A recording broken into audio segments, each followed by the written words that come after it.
Pour mettre fin à ce paradoxe guinéen, notre pays a besoin d'un leadership visionnaire, expérimenté et d'une grande probité qui œuvre avec des hommes et des femmes compétents, dévoués, impliqués dans cette cause commune pour tout le peuple guinéen. Croyez-moi, et je n'ai pas de doute à cela, nous avons bien un leader visionnaire, un leader expérimenté. Il est parmi nous. Alors, sans plus attendre, chers amis, chers frères et sœurs, par un tonnerre d'applaudissements, j'invite le président à venir partager avec nous et à exposer sa vision pour la Guinée.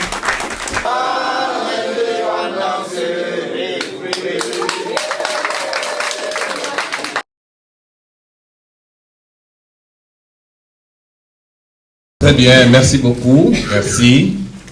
Merci à notre cher Mafori qui a bien voulu prendre la responsabilité d'organiser cette première rencontre avec tous les autres camarades qui l'ont aidé à réaliser cette rencontre. J'exprime une très grande satisfaction à me retrouver ici. J'éprouve un grand plaisir pour féliciter notre sœur d'abord pour toutes les initiatives qui ont été prises, mais aussi vous remercier pour tous les présents, toutes les présentes, toutes les personnes qui ont trouvé le temps de venir ce soir partager avec nous ce petit moment. Malgré ce temps de Bruxelles qui est bien connu de tous, je suis très heureux de vous retrouver.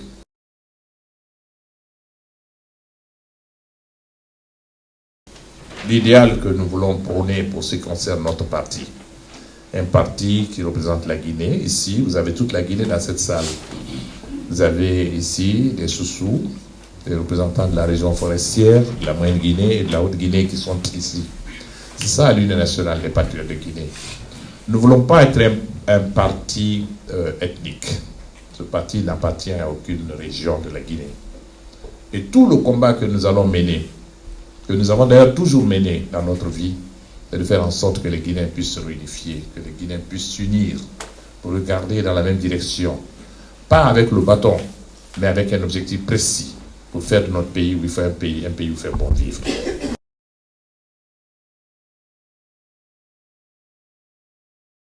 Nous avons parlé de paradoxe, c'est le thème que nous avons choisi. Ce n'est pas un thème que nous avons choisi en réalité, mais c'est la réalité de notre pays. Je n'ai pas besoin de revenir sur tout ce qu'on a déjà chanté partout. Et vous le savez, vous-même, vous le dites toujours, que Dieu a tout donné à la Guinée. Vous le savez très bien. Et souvent, certains de nos compatriotes, quand ils sont découragés pour le sort qui est donné à notre pays, se disent, ah, notre pays, vraiment, on est maudit. J'ai entendu des Guinéens le dire par désespoir, par dépit, je dirais. Mais la Guinée est loin d'être un pays maudit. Un pays maudit, Dieu ne donne rien. Il crée vraiment des conditions impossibles à vivre. Il nous a tout donné pour que nous soyons heureux. Qu'est-ce qui nous a manqué? Si nous avons tout pour être heureux, pourquoi nous ne sommes pas heureux? C'est la question que les Guinéens doivent se poser. Et c'est ce que nous nous sommes posés en disant qu'il y a un véritable paradoxe. Qu'on ait tout et qu'on n'a rien. C'est un paradoxe. Et ce paradoxe-là, à notre avis, s'explique par un seul fait. Un seul. C'est le leadership. On n'a pas eu la chance d'avoir un leadership qui a eu l'idée de gérer ce pays pour faire le développement. On a eu des grands présidents en Guinée. On a eu le premier président qui nous a donné l'indépendance, qui était un panafricaniste, c'est clair. Il a été un grand président, nous sommes tous fiers de notre indépendance. Les Guinéens seront toujours définis par notre vote du 26 septembre. Le 26 septembre, c'est notre ADN. On nous reconnaît par ça. On a eu d'autres présidents qui sont arrivés. Chacun a fait ce qu'il pouvait faire.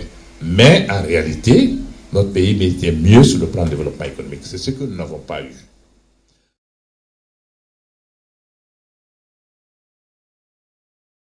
Ce dont on a besoin aujourd'hui, c'est d'avoir un leadership expérimenté, de l'expérience.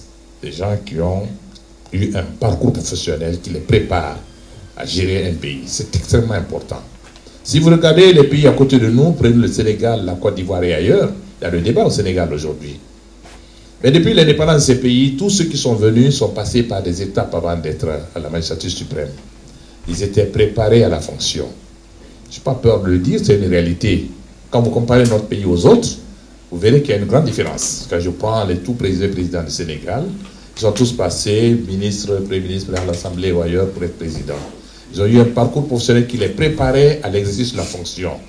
Et qui sont faits entourer par des gens compétents, des gens sérieux, qui ont une probité morale, une probité vérifiée, établie. Et c'est à cela qu'on développe un pays. Nous avons besoin donc de ce sursaut national en Guinée aujourd'hui, pour que notre pays change, qu'on transforme notre pays. Ceux qui sont allés en Guinée récemment savent l'état dans lequel se trouve ce pays aujourd'hui. Et ça n'a pas commencé aujourd'hui.